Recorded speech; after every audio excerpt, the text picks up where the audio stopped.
రీసెంట్‌గా తిరుపతి పరిధిలో ఒక దళిత యువకుడి మీద దాడి జరిగింది.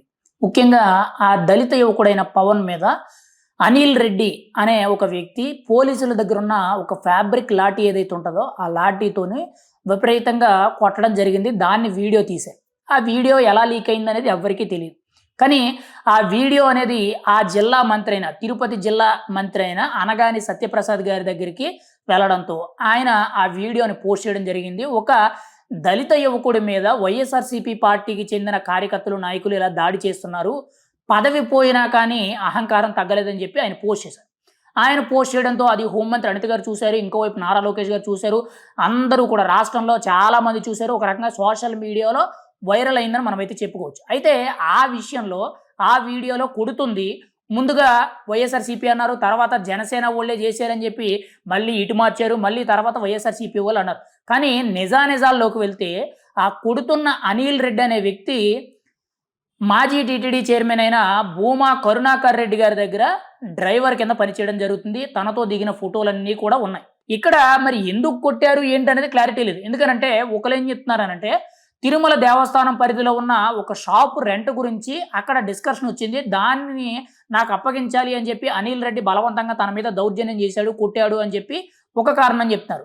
ఇంకొక కారణం ఏంటంటే ఒక బండి అద్దెకు తీసుకున్నాడు. ఆ అద్దెకు తీసుకున్న బండికి ఇప్పటివరకు రెంట్ చెల్లించకపోవడంతో 5,00,000 వరకు కూడా డిమాండ్ చేస్తున్నారు. దానివల్లే గొడవ జరిగింది. ఆ గొడవలో తనని కొట్టారు అని చెప్పి ఇంకొక కారణం చెప్తున్నారు.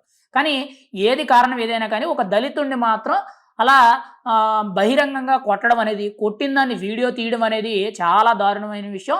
ఆ వీడియో వైరల్ అవ్వడంతో ఇప్పుడు ఆల్రెడీ కేసులు నమోదవ్వడం జరిగింది. అయితే ఈ ఘటన జరిగిన తర్వాత ఈ దళిత యువకుడు పవన్ ఎవరైతే ఉన్నారో, ఈ యువకుడు దాదాపుగా ఒక 5, 6 గంటలు దాదాపుగా ఒక 10 గంటల సేపు ఎవ్వరికీ కనిపించల. అజ్ఞాతంలోకి వెళ్ళిపోయాడు.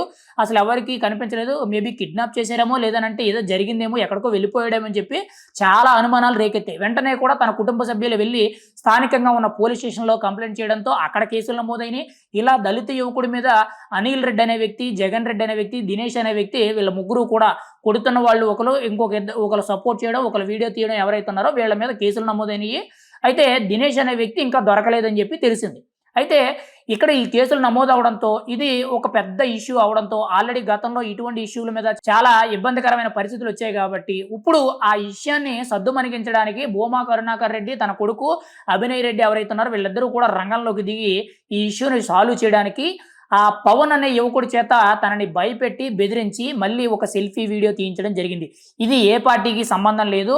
నా అన్న దినేష్‌కి నాకు చిన్న పర్సనల్ ఇష్యూ వల్ల జరిగింది.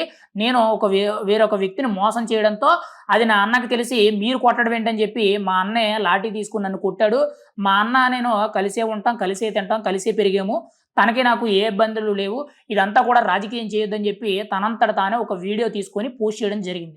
అయితే ఇక్కడ వైఎస్ఆర్‌సీపీ పార్టీ అనేది ఓడిపోయి కూడా ఇక్కడ ఇంత దారుణంగా వ్యవహరిస్తుందనంటే చూసుకోండి. ఇంత ఓపెన్‌గా పోలీసుల దగ్గర ఉన్న లాఠీ తీసుకొని, ఒక ఫ్యాబ్రిక్ లాఠీ తీసుకొని, ఆ లాఠీతో ఒక దళిత యువకుడిని దారుణంగా కొట్టడం అనేది తప్పు. మళ్ళీ దాన్ని వీడియో తీసి పబ్లిసిటీ చేసుకోవడం అనేది ఇంకొకటి తప్పు. మరి వాళ్ళు పబ్లిసిటీ చేసుకున్నారా, లీక్ అయిందా అనేది మనకైతే తెలీదు. కానీ ఏది ఏమైనా సరే ఒక దళిత యువకుడిని ఇలా దారుణంగా కొట్టడం అనేది తప్పు.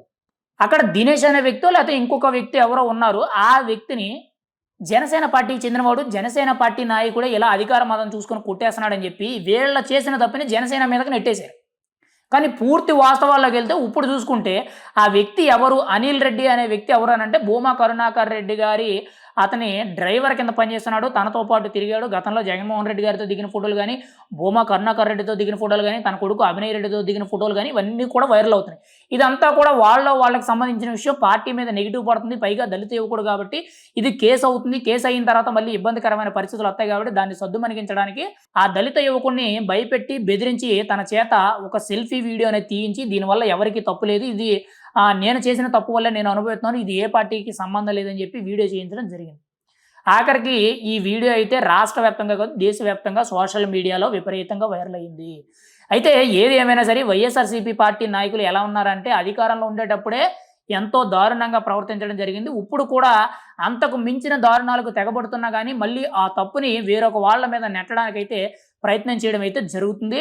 ఆల్రెడీ మన కంటికి చాలా వరకు కూడా కనిపిస్తూనే ఉన్నాయి. ఏదేమైనా సరే ఇటువంటి దారుణాలకి రాష్ట్రంలో పెట్టిందే పేరనంటే వైఎస్ఆర్‌సీపీ పార్టీ, ఆ పార్టీకి చెందిన నాయకులని జెప్పి మనమైతే చెప్పవచ్చు.